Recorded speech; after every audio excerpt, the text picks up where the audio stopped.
عید کا دن قریب تھا۔ خلیفہ دوم حضرت عمر فاروق رضی اللہ تعالیٰ عنہ کے بچوں نے اپنی والدہ سے کہا، ہمارے لیے نئے کپڑے لے کے آؤ، بابا سے آپ کہو۔ پھر آپ نے بچوں سے کہا، میں تمہارے بابا سے نئے کپڑوں کے لیے کہوں گی۔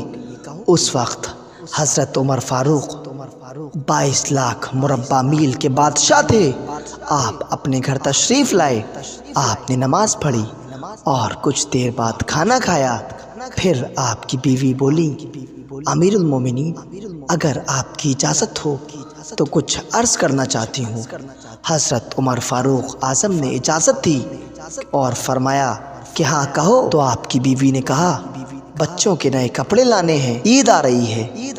یہ بات سن کر حضرت عمر فاروق کی آنکھوں میں آنسو آ گئے۔ آپ نے کہا، فاطمہ، تم جانتی ہو نا میں لوگوں کو دھوکہ نہیں دے سکتا اور نہ ہی اس خزانے سے ایک اشرفی بھی لے سکتا ہوں۔ میں اللہ کو میدان محشر میں کیا جواب دوں گا؟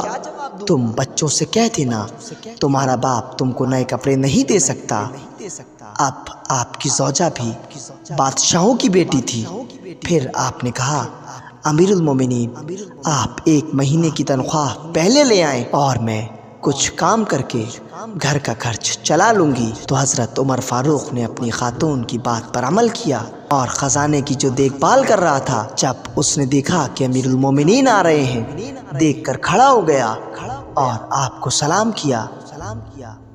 پھر آپ نے کہا، آج میں امیر المومنین بن کر نہیں بلکہ آج میں ایک باپ بن کر آیا ہوں اور ایک کام ہے۔ تو وہ بولا کہ فرمائیے، میں سن رہا ہوں۔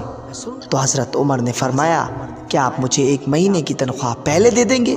یہ بات سن کر وہ بولا، آپ مجھے لکھ کر دیں کہ آپ 1 مہینے زندہ رہ سکتے ہیں تو میں دے سکتا ہوں۔ یہ سن کر آپ وہاں سے گھر کی طرف چلے گئے۔ سلام ہو خلیفہ دوم حضرت عمر فاروق اعظم پر۔